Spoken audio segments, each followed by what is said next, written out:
बड़ी खबर इस वक्त आपको बता दें, जम्मू कश्मीर को मिला है नया चीफ सेक्रेटरी। अटल डुल्लू बनाए गए हैं नए चीफ सेक्रेटरी। 1988 बैच के आईएएस अफसर हैं अटल डुल्लू। वजारत दाखिला के फरमान के बाद मिला यही ओहदा। मिनिस्ट्री ऑफ होम अफेयर्स ने नोटिस जारी कर इस बारे में जानकारी दी है। 30 नवंबर को मौजूदा चीफ सेक्रेटरी रिटायर हो रहे हैं और 1 दिसंबर से ओहदा संभालेंगे नए चीफ सेक्रेटरी। तो बड़ी और अहम खबर इस वक्त आपको बता रहे हैं, अटल डुल्लू बनाए गए जम्मू कश्मीर के नए चीफ सेक्रेटरी। जम्मू कश्मीर को नया चीफ सेक्रेटरी मिला है।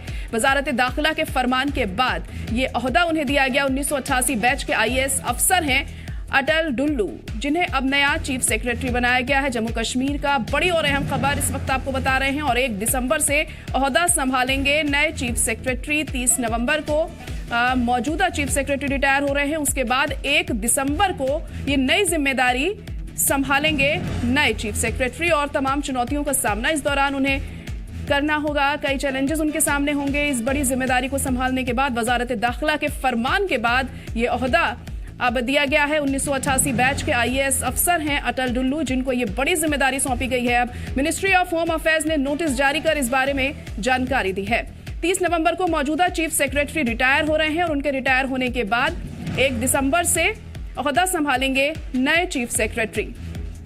जम्मू कश्मीर को नया चीफ सेक्रेटरी मिल गया है और 1 दिसंबर से वो ये जिम्मेदारी संभालेंगे। अटल डुल्लू के तौर पर जम्मू कश्मीर को नया चीफ सेक्रेटरी मिला है। वजारत दाखिला के फरमान के बाद ये ओहदा उन्हें दिया गया। 1988 बैच के आईएएस अफसर हैं अटल डुल्लू, जिन्हें ये बड़ी जिम्मेदारी सौंपी गई है। मिनिस्ट्री ऑफ होम अफेयर्स ने नोटिस जारी कर इस बारे में जानकारी दी है।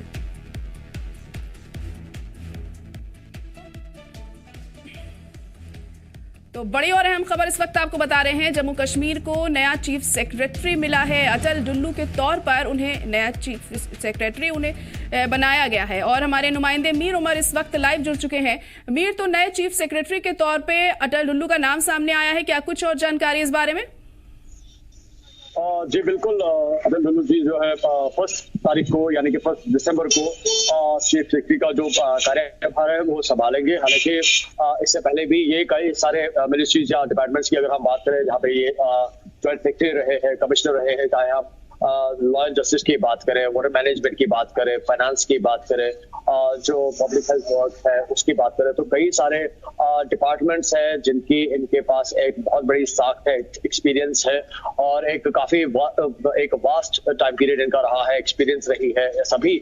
ओवरऑल अगर हम मिनिस्ट्रीज या डिपार्टमेंट्स की बात करें तो उम्मीद की जा रही है कि जिस दिन ये ज्वाइन करेंगे, यानी कि अगर 1 दिसंबर को ज्वाइन करते हैं तो कश्मीर में जो एक, क्योंकि एक चीफ सेक्रेटरी का जो पोस्ट होता है वो एक प्राइम पोस्ट होता है सेक्रेटरीट का। जितना भी एक वर्किंग मशीनरी होती है तो सभी एक चीफ सेक्रेटरी पे ही उसकी जिम्मेदारियां होती है। तो लोगों की भी काफी ज्यादा एक्सपेक्टेशन है कि आने वाले वक्त में जिस तरह से अरुण कुमार मेहता जी ने एक ट्रांसपेरेंट मैनर में लोगों का जो काम है वो किया था और लोगों के लिए एक इजी अप्रोच रखा था कि वो एडमिनिस्ट्रेशन को बिल्कुल इजीली अप्रोच कर पाए, या उनकी जो दरख्वास्तें होती थी या ग्रीवेंसेस होती थी उनको एक फास्ट मोड में जो है एड्रेस किए जाने की वो कोशिश की जाती थी।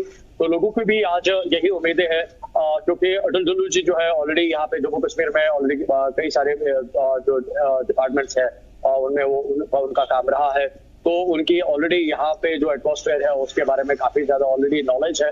तो डेफिनेटली लोगों की ये बड़ी एक्सपेक्टेशन है कि जिस दिन वो ज्वाइन करेंगे तो वो जो एक अकाउंटेबिलिटी का एक सिस्टम होता है या ट्रांसपेरेंसी का जो सिस्टम होता है या पब्लिक एड्रेस या पब्लिक ग्रीवेंसेस का जो एक बहुत बड़ा मैटर होता है, हमें हर एक यूटी का या स्टेट का लोगों की बड़ी वो आशाएं होती है कि जब एक आला ओहदेदार आता है तो उससे कई सारी जो उम्मीदें हैं वो जुड़ जाती है। तो एक अलग ही एटमॉस्फेयर है अभी इस पोजीशन को देखने के बाद जो लोगों का है। तो उम्मीद की जा रही है कि जिस दिन ये ज्वाइन करेंगे तो लोगों की जो बाकी जो पेंडिंग ग्रीवेंसेस है या जो प्रॉब्लम्स है उनको भी एक ट्रांसपेरेंट और अकाउंटेबल मैनर में जो है एड्रेस किया जाएगा। तो अभी जो अरुण कुमार मेहता जी है, जिनका जो टेन्योर है वो 30 तारीख तक रहेगा, 30 नवंबर तक।